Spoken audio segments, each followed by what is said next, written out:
जय श्री कृष्ण। जो हूँ तमने आज शीखवाड़ीश ब्लाउज में केवी रीतना स्लीव लगाड़वानुं, केवी रीतना अस्तर जोइंट करवानुं, केवी रीतना स्लीव ने आमा ब्लाउज में लगाड़वानुं आगळ पाछळ केवी। जो आमे एक बाजू में स्लीव अटेच कर दीधी छे, केवी रीतना फिनिशिंग में ने केवी रीतना आखुं ब्लाउज में पलटावीने सीव्युं छे। जो आमा कांई गळापट्टी वगरनुं ब्लाउज छे, आखुं ब्लाउज एकदम फिनिशिंग वाळुं ज मैं सीव्युं छे, एकदम सरळ रीतथी अने एकदम सरळ।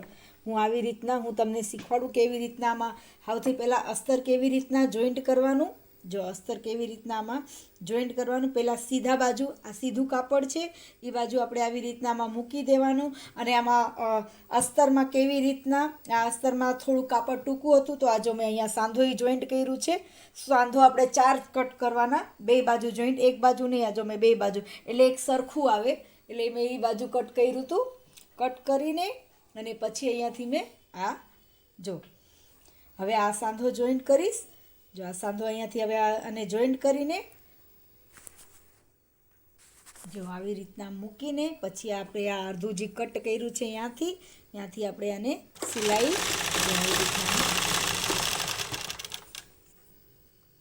સરખું મૂકીને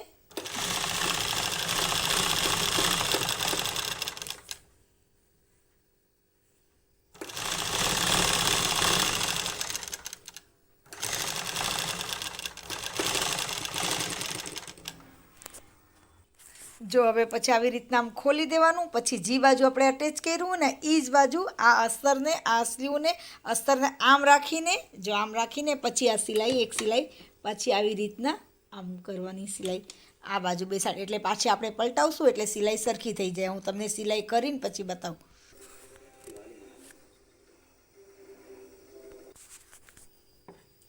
જો બેસાડીને પછી આમ સિલાઈ માર દેવાની।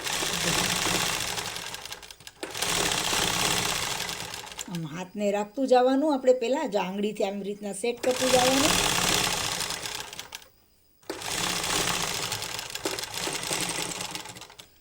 થઈ ગઈ આ જો આવી રીતના આ સ્લીવને જો એકદમ ફિનિશિંગથી તમે પ્રેસ નહીં ફેરશો ને તો એ ખાલી બે સિલાઈથી અને એકદમ ફિનિશિંગથી અહીંયા બેસી જાય અને પછી આપણે એકદમ સરળ રીતે જો એકદમ સરળ રીતે હવે અહીંયા આપણે ધારી સિલાઈ મારવાની। જો અહીંયા હવે આપણે અહીંયા धारी सिलाई मारवानी आखी ने पछी एने फरते पेक करी देवानुं। मारी विडियो मारू शीखवाडवानुं। मारी विडियो तमने गमे तो लाइक करो, सब्सक्राइब करो, शेर करो, कमेंट करो। हूँ तमने शुं नवुं टॉपिक पर शीखवाडुं। तमने आई हुक लगाड़ता हुक पट्टी आई पट्टी लगाड़ता आवड़े छे के नहीं, तमने नानी नानी या लॉन्ग विडियो तमने केवी रीतना बनाव तमे मने कमेंट में कहेजो।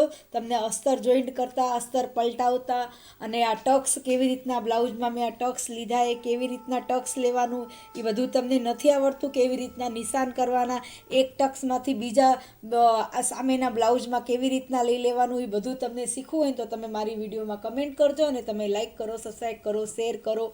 आज मैं स्लीव अटेच करी। हूँ तमने एक पार्ट ब्लाउज में एकदम झीणुं, मने 13 वर्षनु ब्लाउजनु सीवानुं ने शीखवाडवानुं अनुभव छे। एकदम झीणुं झीणुं आ जो आवी रीतना फिनिशिंग थी टक्स लेवानुं, केवी रीतना 4 टक्स वाळुं, योग में प्रिंसिस वाळुं, पछी 4 टक्स में केवी रीतना करवानुं तमने पार्ट बाय पार्ट तमने शीखवाडीश।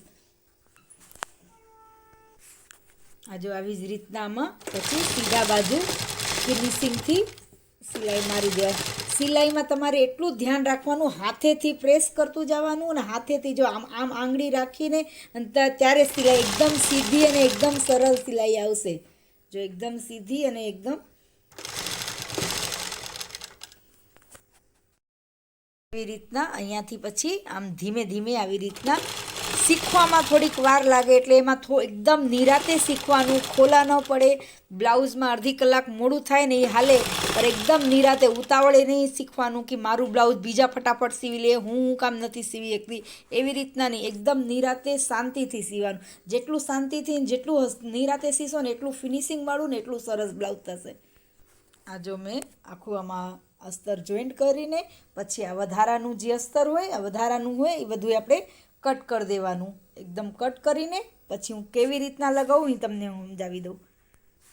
આ જો પછી અહીંયા વચ્ચેથી તમારે જે કટ કર્યું સ્લીવ હંમેશા વચ્ચે અહીંયા શોલ્ડર ઉપરથી સ્લીવ મૂકવાનું, શોલ્ડર ઉપરથી અને ત્યાં શોલ્ડર પાસેથી અને પછી ત્યાંથી આપણે જો અહીંયાથી આપણે એક આવી રીતના ઝીણું એક કટ કરી દેવાનું. એ કટ કર્યું હોય ને આપણે સ્લીવમાં એક મેન છે, કેમ કે ફૂગો આમ ન આવે, ફૂગો આમ ન આવે, એટલે સ્લીવ હંમેશા વચ્ચેથી જ મૂકવાનું.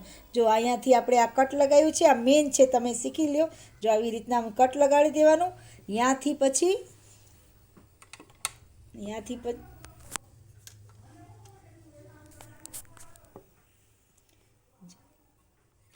જો આવી રીતના લગાડીને પછી અડધી સ્લીવ હંમેશા જો અડધી આમ અટેચ કરવાની અને અડધી આવી રીતના આમ અટેચ કરવાની. પછી આમાં આવી રીતના અહીંયાથી જો આ સીધા બાજુથી સિલાઈ કરી દેવાની. તમને મારું શીખવાડવાનું, મારું ફિટિંગનું તમને કેવું લાગે છે તમે કે કમેન્ટમાં કહેજો.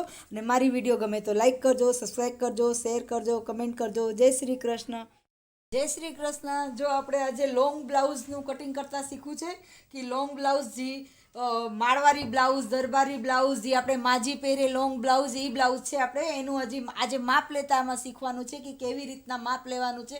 સૌથી પહેલાં આપણે બ્લાઉઝને પ્રેસ કરી લેવાય. પ્રેસ કરીને, કેમ કે પ્રેસ કરેલું હોય ને તો તમને માપ લેતા ને એકદમ સરખું રહે. એટલે બ્લાઉઝમાં માપ લેવા પહેલાં બ્લાઉઝથી માપ લેવાનું હોય ને તેમાં પહેલાં પ્રેસ કરી લેવાય. પછી જો સૌથી પહેલાં બ્લાઉઝને પાછળથી આમ પાછળ કરીને અને પાછળથી સૌથી પહેલાં લંબાઈ જો બ્લાઉઝની લંબાઈ છે 16.5. તો જે આપણે માપ હોય ને પહેલાં એ જ લખવાનું. બ્લાઉઝની લંબાઈ 16.5, તો એમાં પહેલાં લંબાઈ લખીને અને 16.5 લખી દેવાનું. 16 ને 2 લીટા માથે. એટલે જો બ્લાઉઝની લંબાઈ છે 16.5 અને જે આપણે વધારવાનું હોય ને કટિંગમાં ને એમાં તે આપણે માપ તો જે આપણે સરખું છે ને એ જ માપ રાખવાનું. પછી વધારવાનું એમાં પ્લસ એમાં પહેલાં નહીં કરવાનું. જો 16.5ની લંબાઈ. અને આ તો હાવ હેલું છે, એકદમ સહેલામાં સહેલું બ્લાઉઝ છે ને તો આ જ છે. આ તમને સીવામાં મજા આવે અને શીખવામાં મજા આવે. જો પછી ચેસ્ટનું માપ લઈ લેવાનું. ચેસ્ટ છે 9.5 અને પછી અહીંયાથી આપણે ખંભાનું માપ લેવાનું. અને આમાં આવશે શોલ્ડર મોટું. આપણે જે મેં ચેસ્ટના માપથી શોલ્ડર શીખવાડ્યું છે ને એ શોલ્ડર નહીં આવશે. આમાં હે ને 3.5નો ખંભો.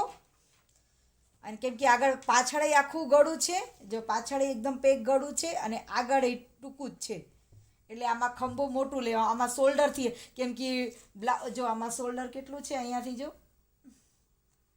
શોલ્ડર છે 14, એટલે એમાં 1 ઇંચ, કેમ કે ગળું ખુલે છે અને અહીં આપણે બટનવાળું છે આટલું ખુલે ને, એટલે આ 14નું શોલ્ડર છે ને તો 1 ઇંચ આપણે પ્લસ કરીને એને 1 ઇંચ આપણે એમાં 6.5નું શોલ્ડર લેવાનું. 6.5નું શોલ્ડર. જો 6.5નું શોલ્ડર લઈ લેવાનું. પછી એમાં કમરનું માપ લેવાનું.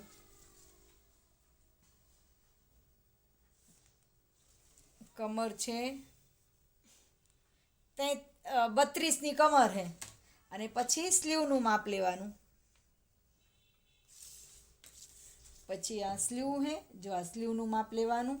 સ્લીવ છે 9ની સ્લીવ છે અને ગાળાનું માપ ત્યાંથી હંમેશા જો ગાળો આવી રીતના ગાળાનું માપ આવી રીતના નહીં લેવાનું ને આવી રીતના સીધું જ્યાં આપણે આ જોઈન્ટ કર્યું છે ને, જ્યાં સિલાઈ આ જોઈન્ટ થયું હોય ત્યાંથી આપણે આમ સીધું જ મૂકી દેવાનું. ગાળો છે 6.5 અને મોહરી છે, જો આ પ્રેસ કરવાનું એટલે કહું, ત્યાંથી આપણે સરખું પ્રેસ હોય ને એટલે તમારે માપમાં એકદમ સરખું રહે. જો મોહરી છે 6ની મોહરી. અને આગળનું પાછળનું ગળું આમાં આખું પેક જ છે, એટલે તો એ પાછળનું તો જેમ આપણે બીજા બધા બ્લાઉઝમાં માપ લઈને એવી જ રીતના જ લેવાનું હોય. પાછળનું ગળું છે 14નું પાછળનું ગળું. અને આગળનું ગળું છે જો એમ તો ફિક્સ હોય 6નું આગળનું ગળું, 6નું આપણે ફિક્સ જ હોય, તો એ આમાં ટૂંકું છે ને એટલે આપણે આમાં માપ લઈ લેવાનું છે. જો આમાંય 6નું જ છે, 6નું આગળનું ગળું અને પાછળનું ગળું એ. પછી આમાં બટન પટ્ટી, આઈ પટ્ટી. તમને શું નથી આવડતું તમે મને આજે મેં તમને આ માપ લેતા શીખવાડ્યું છે, એકદમ સરળ.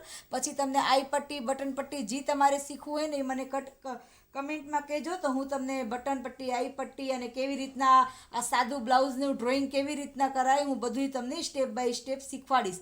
મારી વિડીયો ગમે તો લાઈક કરજો, સબસ્ક્રાઈબ કરજો, શેર કરજો, કમેન્ટ કરજો. જય શ્રી કૃષ્ણ.